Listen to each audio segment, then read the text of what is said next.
Hi all, welcome to Om Shri Tara. Today we're going to discuss about a unique creature that a great epic called Mahabharat, a unique creature that's featured in great epic called Mahabharat. Not all the versions of Mahabharat has this creature, but specifically one of the versions written in Orissa in Oriya language has this creature featured in it. This creature is called Nava Gunjaram. Nava means 9 and Gun means your character. So 9 characters, 9 different animals are featured in that avatar. So the story goes like this. Arjun has a siesta. And then when he wakes up to her and he sees a unique animal in front of him. He was so scared and worried that it's going to hurt him. So he quickly draws his bow and arrow just to realize, no, there's something more about this creature than it's trying to hurt me. So he looks carefully. The creature is made of 9 different animals, including peacock, rooster, snake, horse, elephant, camel, and a hand of a human. But that hand carries, in some places, they say the hand carries a Vishnu chakra.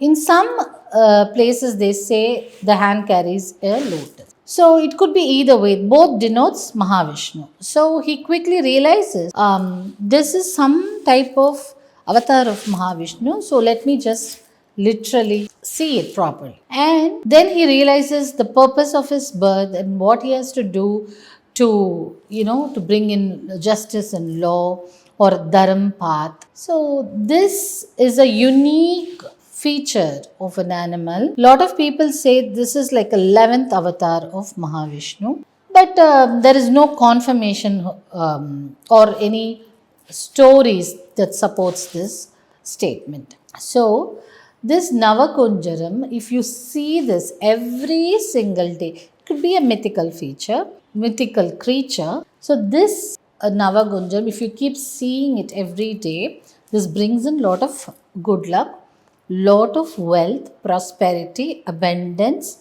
and growth for your career, growth and self-development, and you'll realize the purpose of your birth and what you have to do, what you should not do. So this does not take any major prayer or a major ritual to do. Just place this card somewhere where you see it every day or you just glance it every day. That way it brings in good luck automatically. So this is a very, very special unique creature, like how they say there's unicorn or fiery dragon or Medusa, something like that, which brings in luck also, or a magical creature. Similarly, this is also considered as a magical creature that brings you good fortune and good luck.